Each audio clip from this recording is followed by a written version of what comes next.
vidéo, on va faire un petit peu de couture. Voilà, c'est une série de vidéos à laquelle j'ai pensé pour vous apprendre un petit peu des tips pour être plus autonome au niveau de vos vêtements. Voilà, tout en étant un peu plus écolo, entre guillemets. Voilà, parce que des fois aussi, acheter du tissu pour faire des nouveaux vêtements, bah, c'est pas forcément très écologique, hein, puisque les tissus sont pas forcément faits en France. Enfin, des fois on en achète plein, voilà, on est toujours dans la surconsommation quand même, et au final on les utilise pas. Donc voilà, là je vais vous montrer comment remettre un pantalon à sa taille. Donc c'est un pantalon que j'ai acheté à Emmaüs, et comme vous voyez, il est un peu grand. J'ai une taille 48 je crois. Donc c'est des pantalons d'homme, moi j'aime bien ça. Et en fait le but ce serait qu'il ressemble à ça. Voilà. Il manque un bouton aussi, donc je vais vous montrer comment coudre un bouton. Donc vous verrez, c'est super simple. C'est vraiment le truc que n'importe qui peut faire. Donc là, je vais enfiler le pantalon sur l'envers pour vous montrer qu'est-ce qu'il faut faire. Donc ça y est, le pantalon est sur l'envers. Et donc, il va falloir faire ça. Hop. Alors c'est pas facile parce qu'il y a les poches qui gênent. Mais en gros, il va falloir que vous fassiez un rectangle. Un rectangle, pas du tout. Un triangle au niveau de la couture qui est entre les deux poches arrière. Et ensuite, vous épinglez. Alors c'est pas facile à faire tout seul, hein. Si vous avez quelqu'un pour vous aider, ça sera vraiment mieux. Voilà, là j'ai perdu le bout de mon aiguille. Donc voilà ce que ça donne. On a du coup un espèce, voilà, de triangle là qui est formé jusqu'à la fourche, donc entre les deux jambes. Et l'idée ça va être de coudre tout le long pour du coup raccourcir le pantalon. Donc là ça va parce que j'avais pas non plus énormément à enlever. Enfin vous voyez, en gros il y aura ça en moins. Mais si vous en avez beaucoup plus, ça va être compliqué, surtout à cause des poches arrière en fait. Et il faudra peut-être que vous allez peut-être être obligé de prendre un peu sur les côtés, mais vous voyez comme il y a aussi des poches. C'est pas le plus facile, donc je vous conseille de commencer par quelque chose de plus simple. Donc là, ensuite, pour pouvoir tout bien faire, il va falloir défaire cette petite ceinture. Voilà, j'ai enlevé un maximum la ceinture, donc vous n'êtes pas forcément obligé. Si la ceinture est que d'un seul tenant, vous pouvez juste l'enlever sur la partie que vous allez recoudre. Par exemple là, voilà. Vous pouvez enlever de là à là votre ceinture et puis vous la recousez après. Mais là, comme c'est une ceinture double partie, ben, j'ai préféré tout enlever, puis je vais tout refaire. Et comme ça, voilà, ce sera tout pareil avec le même fil, etc. Donc j'en ai 4 à faire. Donc là, je vais découdre du coup la ceinture du pantalon que je viens de vous montrer. Et ensuite, je vous montrerai la partie couture. Donc, pour découdre, il faut un découvite. Donc ça, vous les trouvez dans toutes les merceries et c'est vraiment très pratique. Pendant des années, je les ai très mal utilisés. Donc là, vous avez votre couture et moi, je faisais ça. Donc je prenais juste 2 fils que je cassais, comme ça. C'était très long. Donc là, vous avez ma ceinture, le découvite,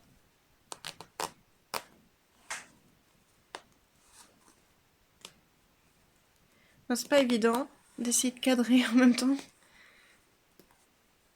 Vous avez compris le principe, quoi. Ça va très très vite.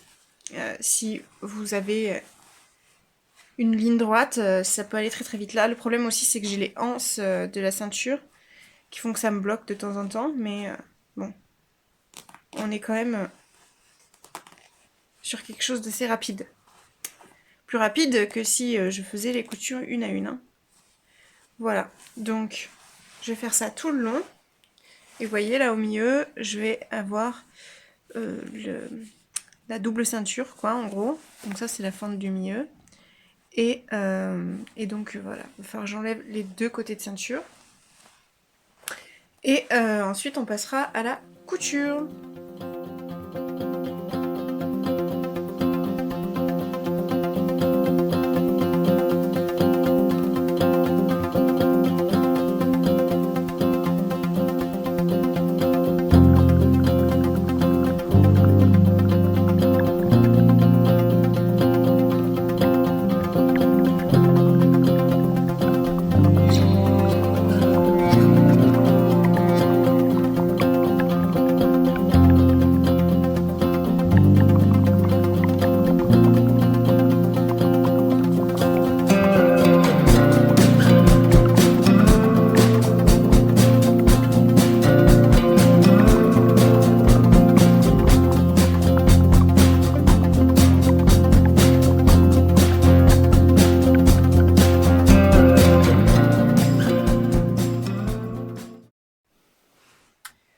Du coup, j'ai fait mon petit triangle, comme je vous ai montré tout à l'heure que j'ai épinglé.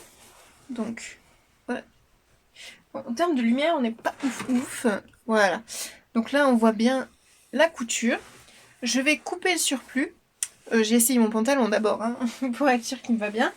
Je vais couper le surplus et ensuite je vais utiliser des points zigzag puisque je n'ai pas de surjeteuse.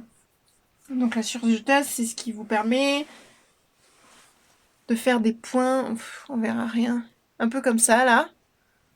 Enfin un peu comme ça, si c'est ça. Et donc ça emprisonne, vous avez 4 ou 6 bobines je crois sur votre machine.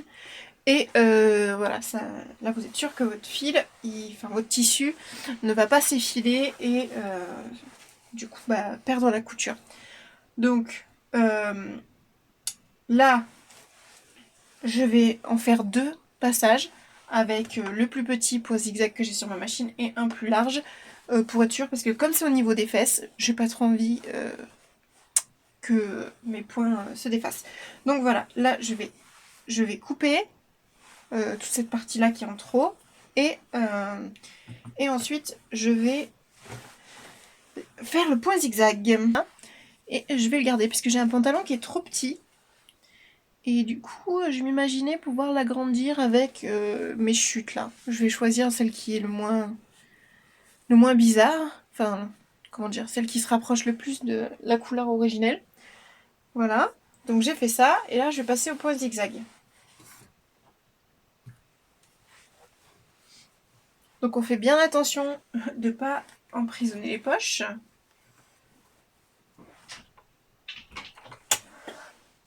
Bon, attendez, il y a un chien qui tape à ma porte. Et ce n'est pas Freya.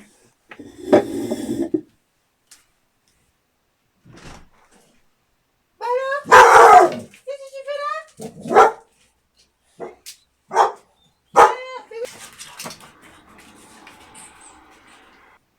Bah alors les loulous. Oh, qu'est-ce qu'on fait là? Maman est au courant que vous êtes là? Non, j'aime trop ça, j'aime trop ça, j'aime trop ça. J'aime trop ça.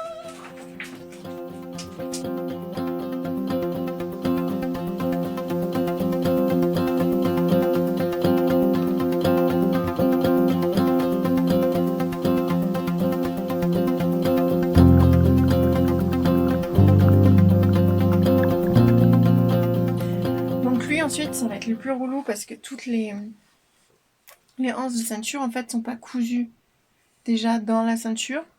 Il va falloir que je les recoue.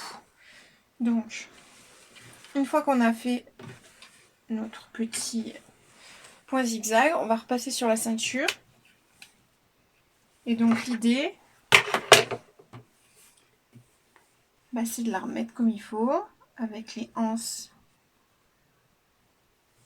bien comme il faut aussi. Voilà, donc on a toujours les fils qui se baladent. On épingle pour que tout reste propre. Donc là je pars de ce côté-là, hein. Donc là c'est bouton ou boutonnière. Et donc là, je vois que j'ai tout ça en trop par rapport à ma nouvelle ligne de fesses. Donc je coupe un petit peu plus loin.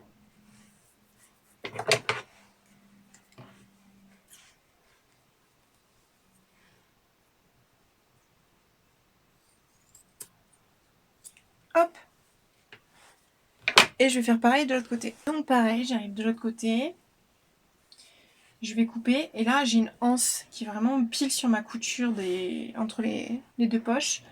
Donc c'est pareil, je l'enlèverai parce que ça va faire beaucoup trop de anse. J'en ai une pas si loin. Donc voilà, je préfère l'enlever, ça fera plus joli. Et donc je fais pareil que de l'autre côté. Je coupe un petit peu plus loin.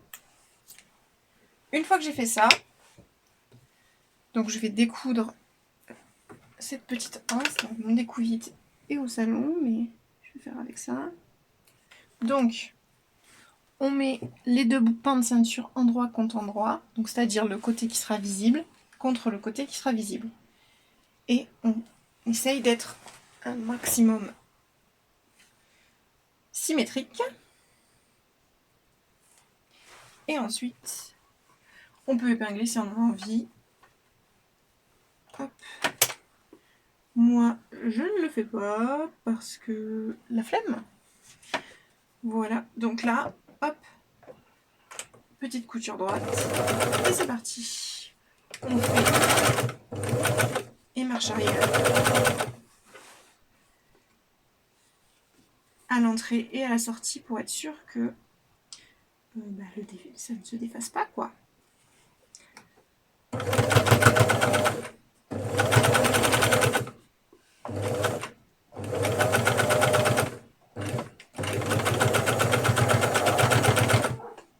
Ah. Hop. Ça va faire de la magie. Et voilà. Et vous avez votre ceinture qui... C'est vraiment problématique le manque de lumière. Vous avez votre ceinture qui est pile en face de la ligne des fesses. Est-ce que ça va se voir? Il faut que je sois dans un reflet. Voilà. Hop. Et donc maintenant, eh ben, c'est plus simple. Hein. On va faire une couture droite tout le long de la ceinture. Donc normalement, c'était caché. On voyait pas la couture. Mais j'ai pas trop envie de m'embêter avec ça. C'est des pantalons que j'ai pas payé bien cher. Je fais déjà du truc dessus. Le but, c'est pas d'y passer 10 jours. Donc, je vais changer de bobine parce que le fil blanc, ben, ça va se voir grave. Et je vais mettre du fil noir. Donc là, on se retrouve avec un pantalon à ma taille. Et je vais vous montrer comment coudre un bouton. Hop. Donc on dirait que je suis dans le noir complet, mais je vous assure que j'ai de lumière. Hein.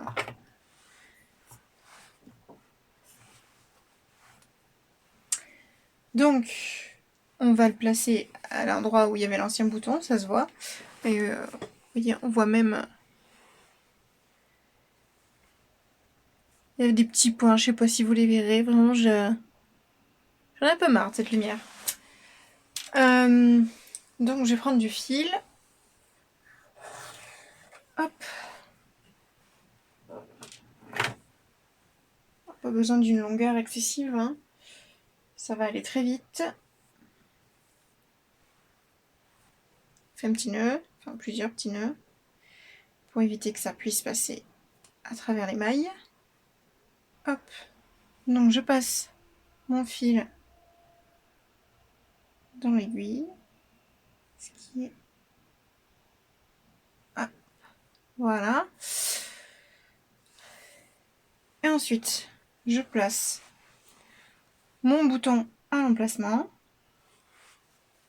Donc là, ça va être compliqué. Je commence par derrière. J'enfonce mon aiguille par derrière pour que les nœuds se trouvent non visibles. Voilà, donc ça fait, je le passe dans un premier trou. Et ensuite, je vais juste aller faire des allers-retours entre tous les trous. Hop, et là, il n'y a pas de... Il n'y a pas de mieux ou de moins bien. Vous faites comme vous voulez. Si vous faites en croix, en carré. Faites les allers-retours que vous voulez. Donc moi, généralement, je fais un peu de tout. Pour être sûr que ça tient bien.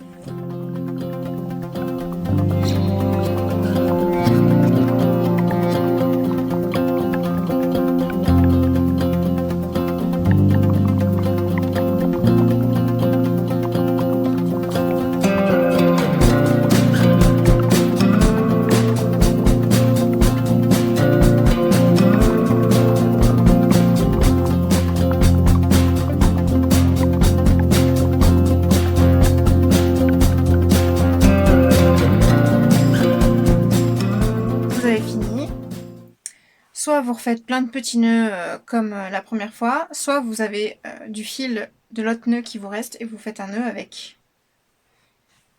Voilà.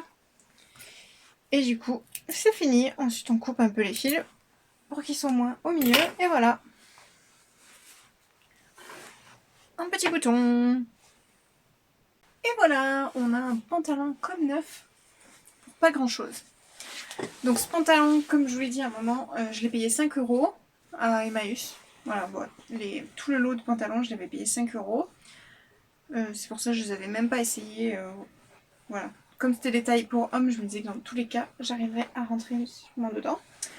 J'aime bien cette coupe de pantalon, donc ça me convient. Et généralement, en plus, on a des matières assez quali. Bon, là, c'est pas le cas. Celui-là, il est 100% polyester. Un deuxième 100% polyester, je crois. Mais j'en ai deux qui sont du coup 100% laine. Donc ça, c'est cool. Voilà, donc l'avantage, c'est que le polyester, même si c'est de la merde, c'est que, comment dire, pour la demi-saison, on va dire, c'est mieux. En hiver, c'est pas ouf, surtout si vous habitez à un endroit où il y a du vent. Je l'avais porté, celui qui m'allait le mieux, entre guillemets, enfin, où il y avait une moins grosse différence. Je l'avais porté pour Noël à Nîmes, et en fait, avec le vent, ça fait de l'électricité statique, et j'avais le pantalon qui me collait aux cuisses, c'était très désagréable. Donc voilà, je le saurai. Je ne mettrai pas ce pantalon quand il y a du vent. Pourquoi s'embêter à faire ça? Parce que bon, faut dire que j'y ai quand même passé une grande partie de ma journée. Là, il est 16h, j'ai dû commencer vers 10h ce matin. Sachant que j'ai juste arrêté pour manger vite fait quoi. Et après, j'ai recommencé. Donc, c'était long déjà parce que j'en ai fait 4. Et aussi parce que j'ai eu des soucis. De toute façon, la couture, c'est ça. Hein. Si vous n'avez pas de soucis, ça va très vite. Si vous avez des soucis, là, on sait jamais quand ça se termine. Donc, en fait, j'ai eu un souci. Je sais pas si c'est sur celui-là. Je crois que c'est sur l'autre en polyester. Où en fait, j'avais une fermeture éclair. Et quand je l'ai essayé à l'envers, j'ai voulu remonter la fermeture éclair en fait pour voir une fois que ça serait fermé ce qu'il faudrait que j'enlève pour que ça m'aille. Et en fait, le curseur m'est resté dans la main puisqu'il n'y avait plus de ceinture pour le bloquer. Ce qui était prévisible, hein, mais voilà. Je n'ai pas réfléchi. Et donc en fait, j'ai galéré avec cette fermeture éclair pendant je ne sais pas combien de temps. Déjà pour arriver à remettre le curseur sur les bouts que j'avais en fait. Au début, j'ai essayé de le remettre directement sur le pantalon pour m'éviter de recoudre et découdre la fermeture éclair. Finalement, j'ai compris que j'y arriverais pas, donc il fallait que j'aille chercher les bouts. J'ai tout décousu parce que les bouts en fait qui m'étaient accessibles étaient trop abîmés et donc ça voulait pas rentrer. Donc j'ai dû faire par les bouts du bas. Donc là ça a marché, j'ai recousu et puis j'ai fermé et j'ai de nouveau le curseur qui me reste dans les mains parce que je suis bête. Donc j'ai tout redéfait, j'ai recommencé et là, mais tout ça je vous dis ça, ça a l'air super rapide comme ça, hein, mais déjà découdre ça prend des plombes. Et donc ensuite, j'ai j'ai eu peur que ma couture en bas soit pas assez costaud. Donc j'ai voulu tester, voir si ça allait aller jusqu'en bas sans se défaire. Ah oui, ça allait en bas quand c'était sans se défaire. Par contre, j'ai encore remonté trop. Ah, je vous jure, la 3e fois que ça m'est arrivé, j'ai dit, mais tu mérites de mourir, meuf. Tu es vraiment trop con. Donc, voilà. J'ai recommencé. Et la 3e fois fut la bonne, puisque j'ai enfin réussi. Voilà, des fois, franchement, on sait pas ce qui se passe dans notre tête, mais vraiment, je me serais donné des claques. Hein. Bref, donc j'ai fait tous mes pantalons, et donc celui qui était trop petit, à la base, je voulais rajouter celui-là au niveau des fesses. Vous voyez, ça aurait fait un truc comme ça, mais en bien, quoi. Et en fait, quand j'ai regardé la couture voilà, sur cette couture là, donc celle qu'on a refaite en fait pour resserrer, et ben je me suis aperçue qu'il y avait quand même une grosse marge. Enfin, j'avais ça de tissu en plus. Je dis bah j'ai pas besoin de m'embêter à mettre un tissu bizarre, ça fera quelque chose de pas top. Donc du coup j'ai défait la couture et je suis allée recoudre plus loin en fait. Donc je me suis servi de cette marge de tissu là et j'ai fait une couture plus au bord. Et pareil pour la ceinture, du coup c'était des ceintures comme ça qui se rejoignent. Et donc il y avait beaucoup de marge dans la ceinture, donc j'ai cousu la ceinture histoire que ça matche. Voilà, donc rien de compliqué. Bref, à la base, je vous disais pourquoi je m'embête à faire ça. Donc, pantalon à 5 €. Déjà, vous ne trouverez pas de quoi faire un pantalon en tissu pour 5 €. Voilà. Surtout si on compte toutes les fournitures. Made in China, ça peut être vraiment nul, mais ça peut être bien. Surtout sur les pantalons de costume, il y a quand même des belles finitions. Et vous avez... Enfin, genre ça, je l'aurais jamais fait moi-même, quoi. Voilà. La ceinture, elle est doublée et tout. Enfin, bon, j'aurais jamais fait ça. Moi, je me serais pas embêtée non plus à faire ces poches-là, des vraies poches. J'aurais fait des fausses poches, en fait, comme j'avais fait sur le pantalon de Romain. Donc là, on a quand même un pantalon qualitatif avec de belles finitions, sans que ça m'ait pris 8 heures pour le faire. Voilà, donc c'est une partie du pourquoi. Et ensuite, le deuxième, c'est qu'au final, j'ai réfléchi, moi ça m'arrive. Au bout d'un moment, je me suis dit, mais est-ce que c'est pas remplacer une pollution par une autre de acheter du tissu pour faire des vêtements, alors qu'il y a déjà des vêtements qui existent. Et en fait, le mieux, c'est de faire de l'upcycling, comme on dit, et donc d'utiliser des vieux vêtements. Voilà, donc ça par exemple c'est un vieux vêtement, mais bon comme je l'aimais, j'ai rien fait dessus. Et voilà, là en fait quand on sait quelques petits tips, on peut facilement remettre à sa taille des vieux vêtements.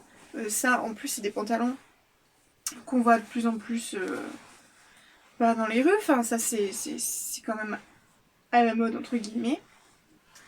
Donc c'est pas mal. Moi je suis tombée dessus par hasard, hein. C'est mon frère qui avait un pantalon de costume en lin qui ne lui allait pas. Et du coup, il m'a proposé, si tu veux l'essayer, voilà. Et en fait, c'était le pantalon qui m'allait le mieux de toute ma vie. Ça me serrait la taille, mes fesses avaient le droit de passer. Donc c'était fou.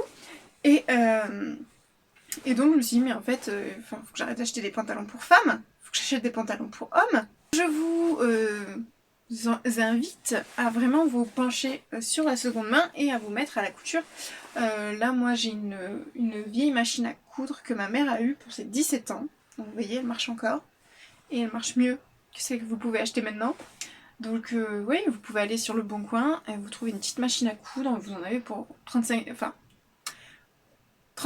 peut-être vous aurez des choses à faire dessus. Mais pour 50 €, vous pouvez trouver une bonne machine à coudre ancienne et qui marche bien. Et où vous n'avez pas peur qu'elle vous pète entre les doigts tous les 4 matins. Bon, bref. Du coup, voilà, c'est des coutures super simples. On n'a fait que du point droit, du point zigzag. Mais voilà, c'est une matière facile à coudre aussi. Donc il n'y a pas de souci. Vraiment, je vous invite à tester. Et vous pouvez le faire sur d'autres pantalons que des costumes. Hein. Ça va pour tous. Même ceux où vous avez un élastique à la taille, c'est facile. Vous défaisez la ceinture. Vous défaisez? Non, ça se dit pas, non. Vous défaites la ceinture. Et ensuite, vous allez récupérer l'élastique qui est à l'intérieur. Vous le coupez à votre taille. Et vous le refermez. Vous refermez la ceinture. Et voilà, vous avez de nouveau un pantalon à votre taille. Donc il y a vraiment des petits trucs à savoir et ça peut vraiment vous aider. Voilà, donc moi je vais aller ranger mes 4 nouveaux pantalons. C'est une journée productive, dis donc. 4 nouveaux pantalons. Et je vous dis à bientôt, j'espère que cette vidéo vous aura plu. Et dites-moi dans les commentaires si vous voulez que j'en fasse d'autres sur d'autres petits tips pour vous aider à être plus autonome au niveau de vos vêtements. Voilà, je vous dis à bientôt et on se retrouve bientôt dans une nouvelle vidéo.